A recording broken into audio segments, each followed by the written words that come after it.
పలాస నియోజకవర్గం అభివృద్ధి అట్టే ఏమిటో అన్న మాటకు నిదర్శనం. ఇదే పలాస నియోజకవర్గ అభివృద్ధి పనులు ఒకదాని తర్వాత మరొకటి వరుసగా రోజుకొక కొత్త పని మొదలు పెడుతుంటే పలాస ప్రతిపక్ష నాయకుల గుండెల్లో రైళ్లు పరుగులు పెడుతున్నాయి. పలాస నియోజకవర్గం ప్రజలు అందరూ ఆనందోత్సవంగా గ్రామాల్లో సంబరాలు జరుపుకున్నారు. ఈరోజు అన్ని గ్రామాల్లో అన్ని పార్టీలు, నాయకులు, కార్యకర్తలు, అభిమానులు అందరూ కలిసి అభివృద్ధిపై చర్చలు జరుపుకుంటున్నారు. అభివృద్ధి అంటేనే గౌతు కుటుంబం, గౌతు కుటుంబం అంటేనే అభివృద్ధి అని నిదర్శనం. వారి పరిపాలనలో నియోజకవర్గం ప్రజలు అందరూ సస్యశ్యామలం, ఆనందంగా ఉంటారు. వారి పోరాటం ఎప్పుడూ నియోజకవర్గ ప్రజల అభివృద్ధి కోసమే. గత ప్రభుత్వాలు పూర్తిగా అభివృద్ధిపై నిర్లక్ష్యంగా వ్యవహరించడంతో 100 ఏళ్లు వెనక్కు వెళ్లిపోయామని ప్రజలు ఆవేదన చెందుతున్నారు. ఎన్నో ఏళ్లుగా పలాస కాశీబుగ్గ ఫ్లైఓవర్ బ్రిడ్జ్ నిర్మాణం ఆగిపోయింది.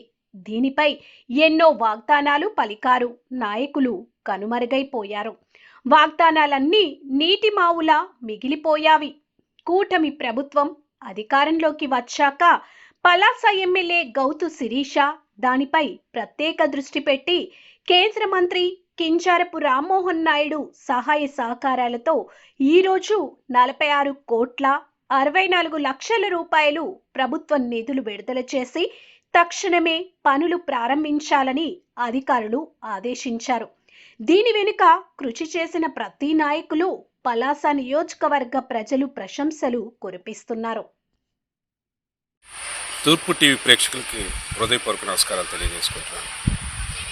పలాస నియోజకవర్గానికి పొరుగు నియోజకవర్గాలతో పాటు పలాస నియోజకవర్గ ప్రజలు కూడా దశాబ్దాల కాలం నుండి ఒక సమస్యను ఎదుర్కొంటున్నారు. పలాస కాశీబుగ్గ మున్సిపాలిటీలో కాశీబుగ్గ ప్రాంతంలో రైల్వే ట్రాక్పై వంతెన నిర్మాణం పనులు ఆగిపోవడం వలన ప్రతి ఒక్క వ్యక్తి ఏదో ఒక సందర్భంలో ఆ వంతెన లేకపోవడం అక్కడ సమస్యను ఎదుర్కొనవలసినటువంటి పరిస్థితి. ఈ సందర్భంలో 2004లో శివాజీ గారి టెన్యూర్ ఆఖరిలో అక్కడ వంతెన ఫ్లైఓవర్ నిర్మాణానికి ప్రతిపాదన తీసుకెళ్లారు. ఈలోగా ఆయన టెన్యూర్ అయిపోయిన తర్వాత 2004 నుండి అప్పయ్యదొర గారు శాసనసభ్యులుగా వ్యవహరించిన తర్వాత 2008లో ఆ ఫ్లైఓవర్ నిర్మాణానికి నిధులను తెస్తూ శంకుస్థాపన కూడా చేయడం జరిగింది. శంకుస్థాపన చేసిన తర్వాత కొంత శాతం పనులు జరిగి ఆగిపోయింది. 2014 వచ్చేటప్పుడు గౌతు శ్యామసుందర్ శివాజీ గారు మళ్ళీ ఎన్నికైన తర్వాత ఆయన ఆ ప్రాంతంలో మొదటగా మనం న్యాయం చేయవలసింది ఫ్లైఓవర్ దగ్గర ఉన్నటువంటి నిర్వాసితులకు ఇవ్వాల్సినటువంటి ఆర్థిక సాయం, స్థలాలు ఇవ్వాలని ఒక నిర్ణయం తీసుకొని నాడున్నటువంటి టెక్కల్ డివిజన్లో మన ప్రాంతం ఉండేటప్పుడు ఆర్డీఓ వెంకటేశ్వరరావు గారితో చాలా సమీక్షలు చేసి నిర్వాసితులకు పట్టాలు అలాగే ఆర్థిక రూపంలో సహకారం చేసే ప్రయత్నానికి ఒక లిస్టు కూడా తయారు చేసుకోవడం జరిగింది. కానీ 2000 ఆయన టెన్యూర్ కూడా ఆ 19 వచ్చేటప్పటికి కొంత పని జరిగి ఆగిపోవడం జరిగిపోయింది. 2019కి వచ్చేటప్పుడు పలాస నియోజకవర్గంలో నాడు శాసనసభ్యుడిగా పాటు మంత్రిగా వ్యవహరించినటువంటి శ్రీధరి అప్పలరాజు నన్ను ఎన్నుకోండి, ఎన్నుకున్న వెంటనే ఈ వంతెన పనులు పూర్తి చేసి మీకు కానుకగా ఇస్తానని ప్రకటించాడు. కానీ ఒక శాసనసభ్యుడిగా కాదు, అతనికి అదనంగా మంత్రి పదవి కూడా వచ్చింది. మంత్రి పదవి వచ్చిన తర్వాత కూడా తను ఇచ్చినటువంటి హామీ ఏంటంటే ఇక్కడ వంతెన నిర్మాణం చేస్తాను, ఈ వంతెనపై కాలినడకన వెళ్తూ ప్రజలకు ఓట్లు అడుగుతాను, మీరు అప్పుడు అందరూ నన్ను ఓట్లు వేసి గెలిపిస్తారు, ఇది నేను ఇస్తున్నటువంటి ప్రధాన హామీ అని చెప్పాడు. కనీసం బాధ్యత లేకుండా మంత్రి పదవిలో ఉన్నటువంటి శ్రీధరి అప్పలరాజు కనీసం బాధ్యతగా వ్యవహరించకుండా తూతు మంత్రం పనులు చేసి కాలయాపన చేశాడు. ప్రగల్భాలకే మిగిలాడు తప్ప పని చేసే సమర్థత లేని మంత్రి ఎవరైనా ఉన్నారంటే అప్పలరాజుని నిరూపించుకున్నాడు. ప్రజల్లో చులకనయ్యాడు. మళ్ళీ యథావిధిగా ఆ సమస్య ప్రజలు పడుతున్నటువంటి సందర్భాన్ని గ్రహించి మన శాసనసభ్యురాలు శ్రీమతి గౌతు శిరీష గారు నాన్నగారు ఇచ్చినటువంటి పట్టాలైతేనేమి, వాళ్ళ నాన్నగారు చేసినటువంటి అక్కడ ఉన్నటువంటి లబ్ధిదారులకు ఇచ్చినటువంటి డబ్బుల విషయాల్లో అయితేనేమి పూర్తిగా శ్రద్ధ తీసుకొని మొదటగా వాళ్ళకి న్యాయం చేయాలని స్థలాలు కూడా సూదికొండ పరిసర ప్రాంతాల్లో పూర్తి స్థాయిలో స్థలాలను కూడా ఏర్పాటు చేసే ప్రక్రియ ఒక పక్క జరుగుతుండగా అదే సమయంలో ఈ ఇక్కడ ఉన్నటువంటి ఫైల్స్ అన్నీ తీసుకెళ్ళి మనందరికీ నిరంతరం సేవలు అందిస్తున్నటువంటి డైనమిక్ లీడర్ కింజరాపు రామ్మోహన్ నాయుడు గారు కేంద్ర మంత్రిగా ఉన్నటువంటి సందర్భం ఒక ఆసరాగా చేసుకొని ఢిల్లీ వెళ్ళి రైల్వే మినిస్టర్ గారితో వీరిద్దరూ కలిసి 46,65,00,000 నిధులను తెచ్చి వంతెన నిర్మాణ ప్రక్రియను మళ్ళీ మొదటికి తెచ్చి ప్రారంభించే ప్రయత్నం చేసినటువంటి వ్యక్తి ఎవరైనా ఉన్నారంటే మన శాసనసభ్యురాలు గౌతు శిరీష గారిని సందర్భంగా తెలియజేస్తున్నారు. శిరీష గారు చెప్పినటువంటి సమస్య రామ్మోహన్ నాయుడు గారికి కూడా ఈ ప్రాంత ప్రజలు వినతి పత్రాల వలన ఇచ్చారు. ఆయనకి ఇక్కడ ఉన్నటువంటి సమస్యల పట్ల పూర్తి స్థాయిలో అవగాహన ఉండడం వలన ఈ ప్రాంత ప్రజలకు ఒక అడ్వాంటేజ్గా మారింది.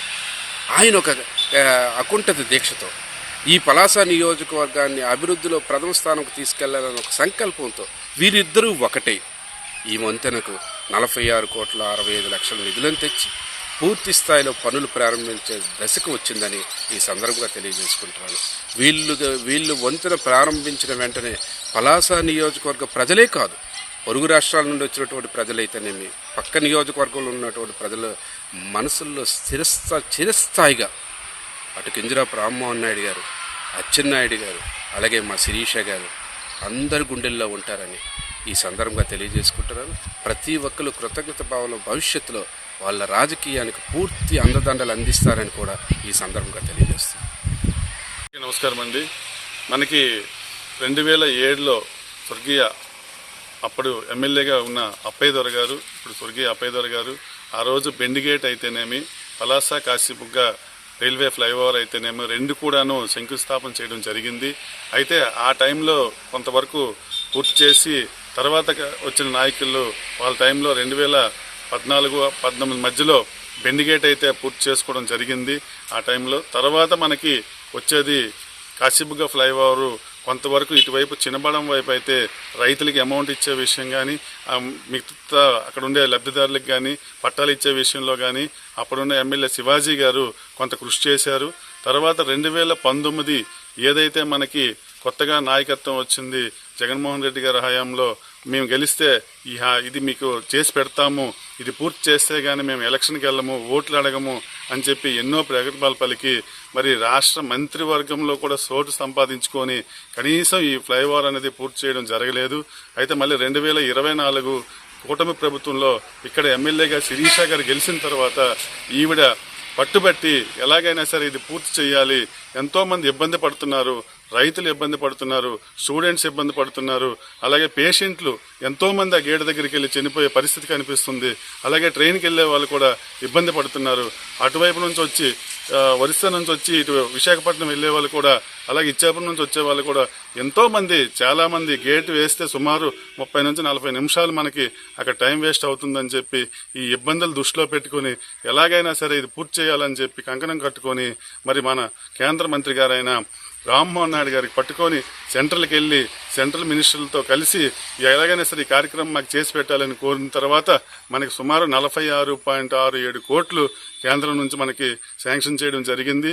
ఆ విషయం ఇప్పటికే మన ఎంపీ రామ్మోహన్ నాయుడు గారు కేంద్ర మంత్రి గారు, అలాగే గౌతు శిరీష గారు ఎమ్మెల్యే గారు ఇద్దరు కూడా ఆ పని మీద ఉండి ఎలాగైనా మనం తెచ్చామని చెప్పి ప్రజలకు చెప్పి ఆ కార్యక్రమం త్వరలో పూర్తి చేసినందుకు నిజంగా వాళ్ళందరికీ కూడా మనందరం కూడా కృతజ్ఞతలు తెలియజేయాలి.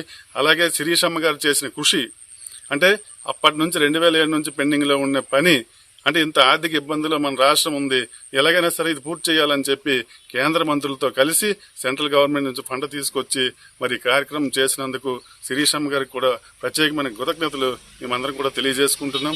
అందరికీ మనందరం కూడా ఆవిడకి చేసే మేలు మర్చిపోకూడదని చెప్పి సందర్భంగా నేను కోరుకుంటున్నాను. ప్రధానమైన సమస్య కాశీబుగ్గ రైల్వే గేట్ అండి. ఈ రైల్వే గేటు గత అప్పయ్య దొర గారు సుమారుగా 21 సంవత్సరాల క్రితం అప్పయ్య దొర గారు ఎమ్మెల్యేగా అయిన తర్వాత ఇక్కడ ఫ్లైఓవర్ నిర్మించాలనే ఉద్దేశంతో అతను విపరీతమైన చొరవ చూపించి ఫ్లైఓవర్ నిర్మాణం చేయటకు అనుమతి తీసుకోవడం జరిగింది. ఆ అనుమతుల్లో భాగంగా ఆ సమయంలో ఆ దొరగారు ఇక్కడ శంకుస్థాపన చేశారు. అతని సమయం అయిన తర్వాత జుట్టు జగన్నాయకులు గారు సమయంలో నామమాత్రం పనులు జరిగాయి.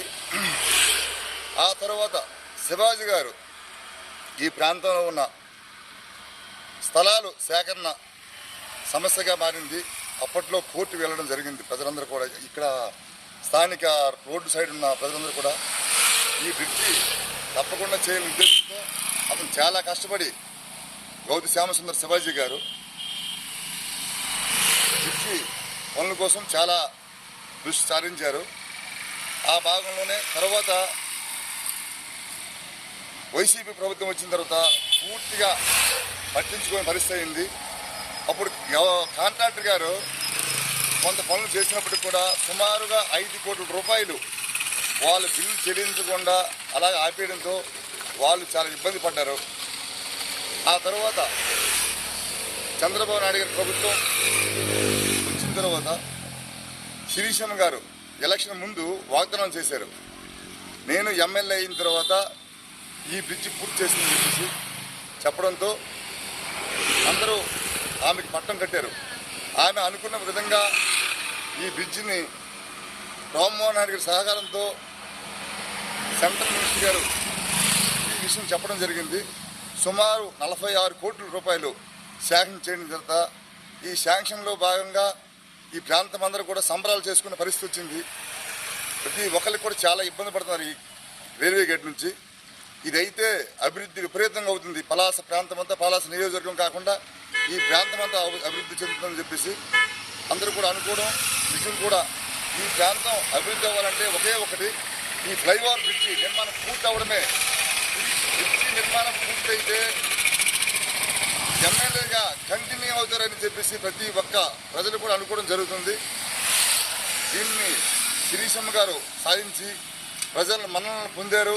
అందుకు ప్రతి ఒక్కరు కూడా శిరీషమ్మను దేవతగా కొలుస్తున్నారు. జై శిరీషమ్మ, జై జై శిరీషమ్మ.